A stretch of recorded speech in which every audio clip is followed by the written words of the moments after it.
এখন বিষয় হচ্ছে যে পিতামাতার রেকর্ডভুক্ত সম্পত্তি, পিতামাতার মৃত্যুর পর সেই সম্পত্তি কীভাবে মিউটেশন করতে হবে। সেই জন্য মৃতের ডেথ সার্টিফিকেট, তার লিগ্যাল হেয়ার বা ওয়ারিশ সার্টিফিকেট এবং তার সাথে সাথে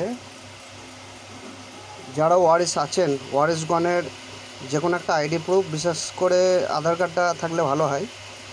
আপনারা সরাসরি ওয়ারিশ যে মিউটেশন অ্যাপ্লিকেশন অনলাইনে আপনারা নিজেরাও করতে পারেন।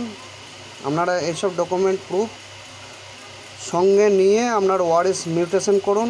হিন্দু উত্তরাধিকার আইন অনুযায়ী সমানভাবে সম্পত্তি বিভক্ত হবে এবং মুসলিমদের ক্ষেত্রে ফারাজ অনুযায়ী যে অংশ ভাগ হয় সেই অনুযায়ী কিন্তু ওয়ারিশ মিউটেশন তারা করে নিতে পারবে।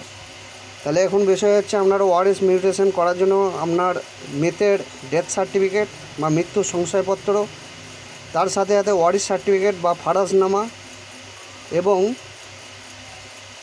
যারা ওয়ারিশগণ আছেন তাদের আধার কার্ড, এইগুলো সঙ্গে রেখে ওয়ারিশ মিউটেশন আপনারা আবেদন করতে পারবেন এবং অংশ মোতাবেক আপনাদের সমানভাবে ভাগ হয়ে যাবে।